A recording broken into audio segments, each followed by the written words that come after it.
mwumva ni radiyo ijwi rya Amerika ivugira Washington DC mu Kirundi n'Ikinyarwanda.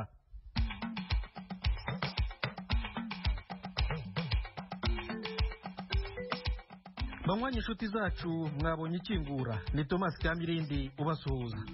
Mu karere ka Kisoro muri Uganda ubu turumvikanira kuri FM 88 n'ibice 9 ya radiyo ijwi riyobora Voice of Muhabura. Mu Burundi turi ku mirongo migufi metero 25, 31 na 41. Mu Rwanda turavugira kuri FM 104 n'ibice 3 ya radiyo ijwi rya Amerika. Minisitiri w'ububanyi n'amahanga w'u Rwanda Vincent Biruta aravuga ko ibyemezo by'inama y'abakuru b'ibihugu bya Afurika y'ibiyaga bigari bitareba u Burundi. Uburyo burebwa n'abagize uruhare mu kubifata, igihe Burundi nibubona ko ibyemezo byafashwe bifite akamaro nabwo bushobora kugira uruhare mu kubishyira mu bikorwa kandi twese byatugirira inyungu. Iyi nama y'abakuru b'ibihugu byo mu karere k'ibiyaga bigari bya Afurika yabaye kuwa gatatu ku buhanga bwa video conference. President Evariste Ndayishimiye w'u Burundi ntabwo yarayirimo. Abasesenguzi bakomoka mu karere ka Afurika y'ibiyaga bigari basanga u Burundi butaragiye muri iyi nama kuko ibyo yigaga bitaburebaga. Muri aya makuru turumva umwe muri bo. Aya makuru kandi n'andi yose twabateguriye arimo nayo hirya no hino ku isi ni mu kanya gato cyane. Ikaze kuri radiyo yanyu ijwi rya Amerika.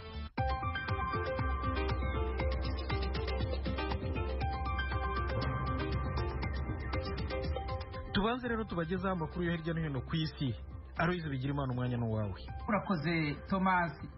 Muri Leta Zunze Ubumwe za Amerika abagabo 13 barimwo abanywanyi b'umuhari witwaje ibirwanisho barahagaritswe bagirizwa gutegura kunyuruza buramatari w'umudemokrate atwara leta ya Michigan.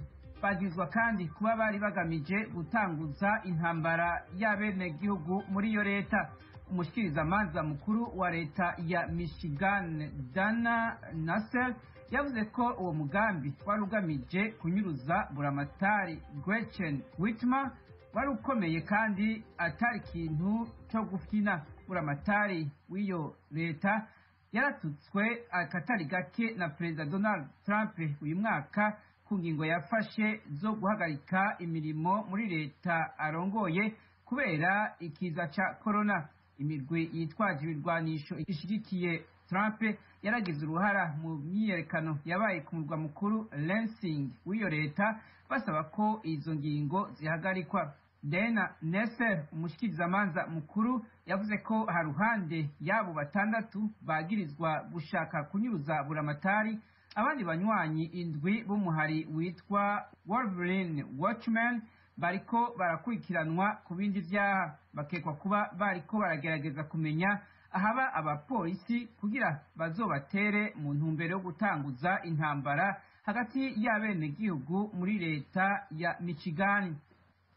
Muri Amerika kandi leta yarafashe ibihano bishasha ku mabanki 18 akomeye yo muri Irani mu ntumbero yo gusatira ico gihugu mu kugikumira mu rudandazwa rw'amafaranga ku rwego mpuzamakungu no kukiburabuza mu mugambi waco w'ibirwanisho vya nucleaire. Umushikiranganje w'ikigega ca leta wa Amerika Steven Mnuchin yavuze ko ayo mabanki 18 yahanywe kuko yaciye kubiri n'ibihano Amerika yafatiye Irani. Amakuru yashikirijwe n'uwo mushikiranganje avuga ko ibi bihano bishasha bizofasha kuzibira iminyuro y'amafaranga leta ya Irani ikoresha, harimo n'ayafasha muri programme ya nucleaire, programme y'ibisasu vya misile, iterabwoba hamwe n'igihagararo ico gihugu ca Irani gifise mu karere. Uwo mushikiranganje ariko yavuze ko ibi bihano bidafata amafaranga y'abagira neza aja gufasha abanyagihugu ba Irani. Intumwa yaho ni muri Mali yavuze ejo kuwa kane ko ishingwa rya leta mfata kibanza hamwe n'ihagarikwa ry'ibihano byafashwe na CEDEAO byabaye intsinzi muri ico gihugu. Mahamat Saleh Al-Nadif yabwiye akanama kaoni kajejwe amahoro n'umutekano ko ikiringo mfata kibanza ari akaryo ku banyagihugu muri Mali ko kuva mu rukurikirane rw'intwaro zavuye muri kudeta.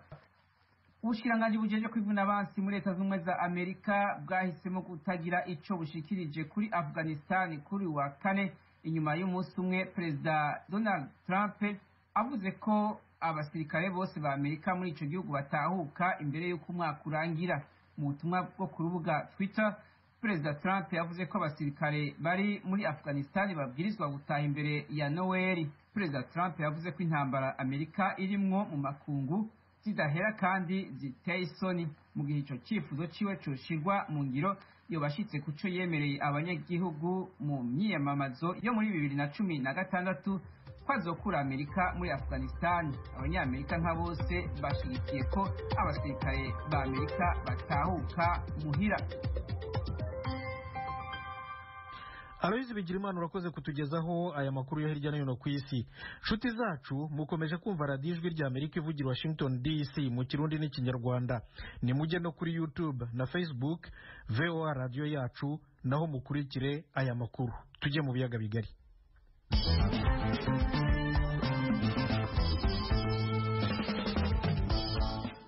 Ejo bundi kuwa gatatu abakuru b'ibihugu by'akarere k'ibiyaga bigari bya Afurika bumvikanye ko bagiye gukaza umurego mu bikorwa byo kurwanya imitwe ifite intwaro no kongera ubufatanye mu by'ubukungu.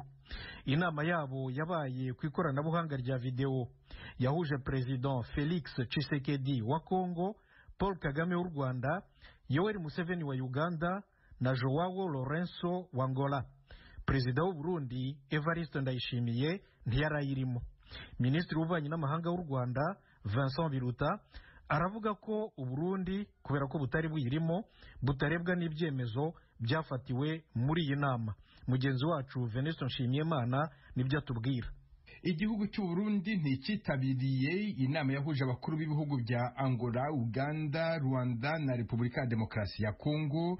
Inama yabaye kuri wa gatatu yibanze ku mitwe y'inyeshyamba ikorera mu karere k'uburasirazuba bwa Kongo, harimo na Red Tabara urwanya leta y'u Burundi. Kuba u Burundi butarashoboye kwitabira iriya nama bisobanura iki? Imyanzuro yafashwe kwireba ibihugu byose birimo n'u Burundi izashoboka ite? Ijwi ry'Amerika yagerageje kuvugana n'abategetsi b'u Burundi kuri iki kibazo ntitwashobora kubabona. Icyakora Minisitiri w'u Rwanda ushinzwe ububanyi n'amahanga Vincent Biruta afite uko abona iki kibazo. Kuba u Burundi butaritabiriye inama nibo bazi impamvu, ni nabo bazisobanura. Ikindi kandi ibyemezo byafatiwe mu nama bireba ibihugu byari bihagarariwe muri iriya nama, ariko bitabujije ko n'ibindi bihugu duturanye bishobora kuba bibona akamaro ka biriya byemezo, nabyo bitabibuza kugira uruhare rwabyo mu kubishyira mu bikorwa. Ariko ubundi ibyemezo byo birebwa n'abagize uruhare mu kubifata. Icyo gihe Burundi nibubona ko ibyemezo byafashwe bifite akamaro, nabwo bushobora kugira uruhare mu kubishyira mu bikorwa, kandi twese byatugirira inyungu. Mu rwandiko leta y'u Burundi yohereje isobanura impamvu itazitabira iyo nama, yifuje ko habanza kuba inama yahuza Minisitiri w'ububanyi n'amahanga b'u Burundi na Kongo bakungurana ibitekerezo ku kibazo cy'umutekano, ubuhahirane ndetse n'icyorezo cya COVID-19. Minisitiri Vincent Biruta avuga ko icyorezo cya virusi ya corona cyabangamiye cyane urujya n'uruza rw'abantu n'ubucuruzi bwambukiranya imipaka mu karere. Nibyo icyorezo cya COVID-19 cyagize ingaruka ku buhahirane mu karere, kubera ko nk'uko mubizi imipaka yarafunzwe, ibibuga by'indege birafungwa. Ibyo rero bikaba bitaratumye byarabangamiye urujya n'uruza rw'abantu.